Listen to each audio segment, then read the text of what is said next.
Olá, amigos da Baixada Santista, ligados na TV Com, e todos aqueles que nos acompanham através da internet. Sejam bem-vindos ao primeiro e único programa a tratar exclusivamente do patrimônio cultural brasileiro. E hoje teremos documentário, notícias sobre o Brasil, Uruguai e muito mais, porque o Arqueonews está no ar.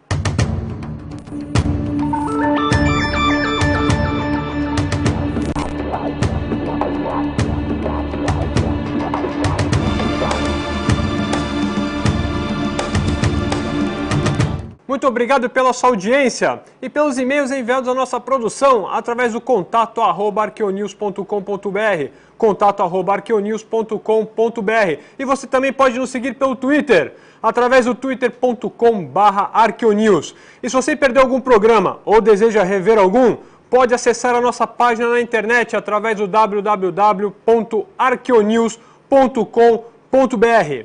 E agora vamos às notícias da semana. A tela pintada por Benedito Calixto em 1884 foi furtada em Santos, na Baixada Santista. Com 17 por 32 centímetros, a obra em óleo sobre tela denominada Paisagem Europeia fazia parte do acervo da Fundação Pinacoteca Benedito Calixto. O crime está sendo investigado pela Polícia Civil, que já recebeu as gravações captadas durante o final de semana pelo circuito de monitoramento da Pinacoteca. De acordo com o presidente da Fundação Pinacoteca Benedito Calixto, Mário Flávio Paz de Alcântara, a tela não é muito valiosa e deve estar avaliada em no máximo R$30 mil. Alcântara acredita que o furto tenha ocorrido no final de semana, horário que a Pinacoteca está aberta ao público, pois o prédio, um casarão restaurado no início do século XX, não apresentou sinais de arrombamento. Os uruguaios que afirmam ter encontrado o primeiro assentamento colonial no Rio da Prata começaram a guardar e transferir para um lugar seguro vários restos mortais descobertos quase na superfície, para evitar a sua deteriorização por fatores ambientais. O lugar no qual o explorador italiano Sebastian Gabotto fixou supostamente o Forte São Salvador, em 1527, se encontra às margens do rio de mesmo nome, quase na altura da desembocadura no rio Uruguai e perto da confluência com o Paraná. Graças à sorte de uma mergulhadora, os arqueólogos descobriram em janeiro passado, sobre as águas do São Salvador, os restos de uma embarcação do século XVI, entre eles munição de canhão, cravos e várias cerâmicas. O arqueólogo Alejo Cordeiro é que está à frente das pesquisas. Estamos em um lugar de muita importância, que existe 4 ou 5 anos antes da primeira fundação de Buenos Aires e 7 anos antes da fundação de Assunção. Provavelmente dentro da América do Sul é um dos assentamentos concretos, materializado, físico mais antigos que existem. Uma das sepulturas encontradas é primária, ou seja, se mantém como foi feita originalmente, e poderia corresponder a grupos indígenas que povoaram o lugar antes da chegada dos espanhóis, porque contém objetos típicos. Segundo Cordeiro, da Comissão de Patrimônio Cultural da Nação, a zona é um lugar de ocupação recorrente, desde pelo menos o ano 1000 de nossa era. Também não se pode assegurar que estes restos sejam posteriores à chegada de Gabotto, mas o teste de carbono 14 esclarecerá as dúvidas. Por enquanto, no Museu de Dolores, será realizada uma microescavação dos blocos de terra e ossos para obter mais informações.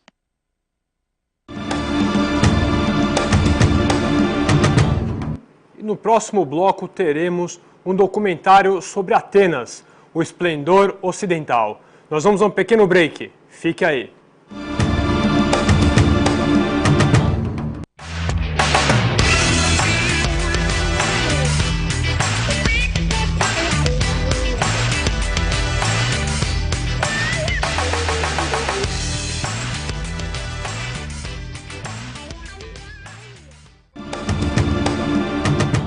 E como falamos no bloco anterior, nós vamos trazer para vocês hoje um documentário sobre Atenas. E você vai descobrir por que ela foi a cidade dominante da Era Dourada da Grécia.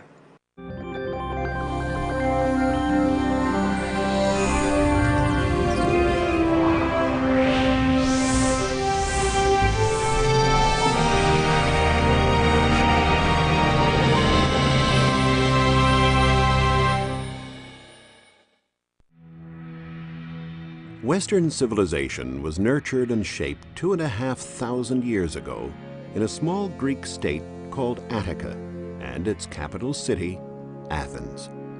Yet in the early part of the 5th century BC, Athens nearly disappeared.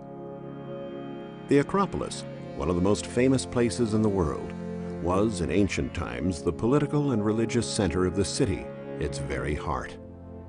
But in 480 BC, the Acropolis was burnt to the ground. The brave warriors of Athens had been overwhelmed by an invading army of 1 million Persians under the command of the dreaded Xerxes I, the great king of Persia. It seemed as if the city of Athens was dead. And yet, in the next 50 years, Athens emerged as the cultural capital of the entire Greek world, the cradle of current Western scientific and humanistic thought. The Acropolis of Athens was rebuilt in such a grand manner that it contained some of the finest temples and monuments in the world, like the awe-inspiring Parthenon. How did Athens rise like a phoenix from the ashes to become one of the greatest cities in history? And who were the leaders, architects, and artists that gave this city its special aura, virtually unmatched to this day?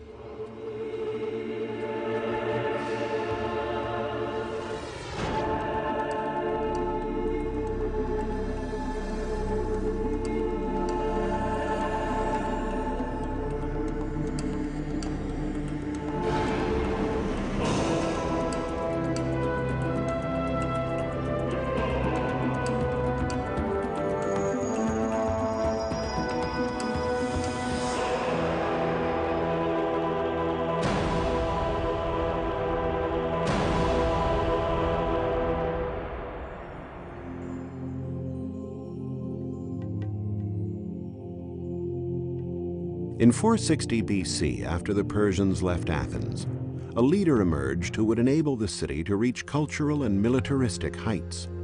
His name was Pericles, and he is credited not only with major democratic reforms, but in rebuilding a powerful army and creating some of the greatest monuments of all time. Under Pericles' 30-year rule, the Acropolis the Persians destroyed was rebuilt in a glorious manner. Its principal building was the great Parthenon, but the hill was filled with dozens of smaller temples, each a masterpiece of design and execution. Pericles led the city through a golden age, which would make the name of Athens immortal. This was the era of artists, like the sculptor Phidias, the time when philosophers like Socrates and Plato sought eternal truths. This was when Sophocles and Euripides created Western drama. The foundations were laid for almost every aspect of modern Western civilization, even sport. Though Pericles succumbed to a deadly plague which decimated a quarter of the Athenian population, his accomplishments live on. Athens was the pinnacle of a dynamic which had been building for thousands of years. Greece is a land of contrasting, often spectacular landscapes. The ancient Greeks believed its woods and waters were populated by gods and goddesses and other supernatural creatures of every kind. In fact, the land was inhabited by a surprising range of very real creatures.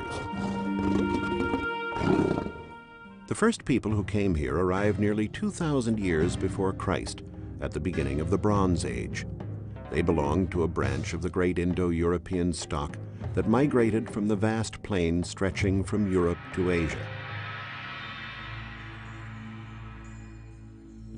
The earliest Greeks were tribes of warriors who spoke the same language but fought incessantly, struggling for possession of the richest and most fertile land. The first settlements were primitive rural communities. Then, between 1500 and 1200 BC, there was a general population boom. Magnificent palaces arose. They were an appropriate setting for mythical and legendary stories like those from the poet Homer, and adventure yarns like the voyage of the Argonauts and the trials of Heracles. Many of these stories are more fiction than fact, but one was thought to be real, Homer's epic tale, the Iliad, which told of the war of the Greeks against Troy. Troy was the city that fell to a horse filled with Greek warriors. But was there ever really such a city? For thousands of years, Troy and the Trojan War were thought to be only a myth. Then, beginning in 1870, Heinrich Schliemann, an amateur German archaeologist, began to unearth the ruins of Troy. The city had indeed been destroyed by a great coalition formed by the major city-states of continental Greece. It was a rare coalition. The ancient Greek city-states were usually in a constant state of war with each other.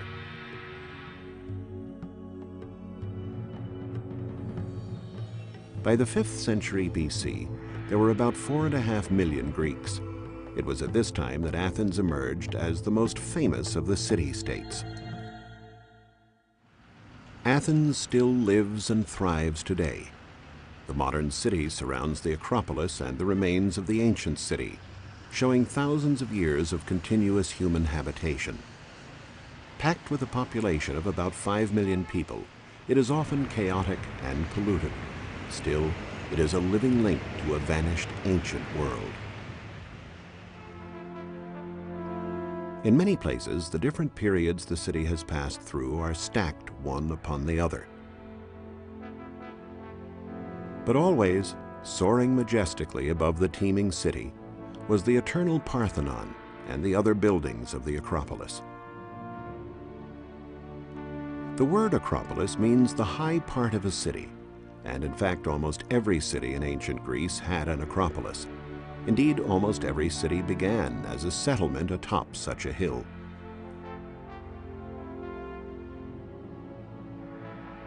Such sites were natural forts, protection against marauding beasts and enemy armies. Even as the ancient city grew and spread, the Acropolis was where the most important people lived. The Acropolis was where philosophy was debated and government conducted. Most significantly, the Acropolis was where gods and goddesses were worshipped in mysterious sacred rites. In the Mycenaean period, around 1200 BC, the original huts were replaced by fortifications, which later legends said were built by mythical giants. In 450 BC, the Acropolis took on the architectural appearance that established it as the center of Greek culture. The magnificence of the Acropolis remained intact even after the decline of Athens following its defeat by Sparta. Later, in the 2nd century AD, the Romans added new walls and buildings, like the spectacular theater of Herodes Atticus. During Pericles' lifetime, Athens was at the height of its splendor. Yet even as great political and cultural events were unfolding, citizens could lead a comfortable, enjoyable daily life. Families thrived and people lived together in a period of relative bliss and peace.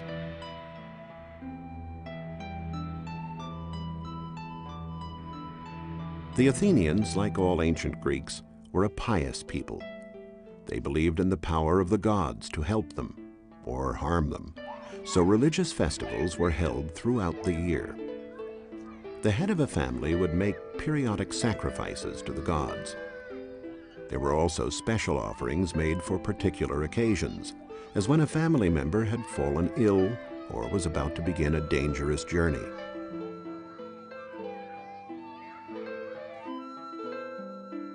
The regular festivals climaxed every 4 years with a great procession to the Acropolis. This was the Pan-Athenia, honoring Athena, the city's protector. All residents, no matter what their rank or occupation, would have been part of the joyous procession. In the ceremony, 2 young virgins would offer the goddess a peplum, a rich gown trimmed with colorful embroidery. The procession would enter the Acropolis through the Propylaea, the monumental entrance designed by architect Mnesicles. In those ancient days, there was a picture gallery with paintings on canvas by Polygnotus and a nude Venus by painter Apelles. All these masterpieces disappeared long ago. After passing the Propylaea, worshippers would go to the inner square. Here stood Athena as warrior, Athena Promachos, 25 feet tall with a golden spear and helmet. It is one of the first statues of Athena. On the right, behind the sacred wall of the Temple of Artemis, one would catch a glimpse of the Parthenon, a perspective which survives today. In ancient times, this building held a curious statue, Athena Apteros. Apteros means without wings. The Athenians said her wings had been removed so that the goddess couldn't flee the city. It's the work of architect Callicrates, a real marble masterpiece, sculpted during a truce between one of the many battles of Athens and its eternal rival, Sparta. A woman at this time, between 421 and 406 BC, might not have been allowed to enter this building, the Erechtheum, the most sacred temple on the Acropolis. It housed the city's most important relics, including an olive tree said to have been given by Athena. Here also were believed to be the tombs of Erechtheus and Cecrops, mythical founders of the city. And finally, the Palladium, the most venerated image of Athena, a wooden statuette that simply appeared magically one day. Today, the building's most famous feature is this porch of the Caryatids.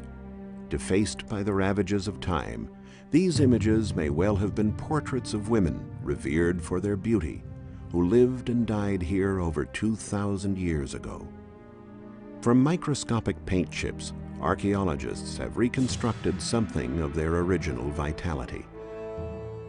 Of course, of all the structures on the Acropolis, the Parthenon, dedicated to the goddess Athena Parthenos, remains the most famous. 100 feet wide and 230 feet long, it has 8 columns on the facades and 17 on each side. Construction began in 447 BC, and archaeologists believe it took 15 years to complete. The spotless marble came from nearby quarries and changes color depending on how the light shines on it. The Parthenon survived largely intact until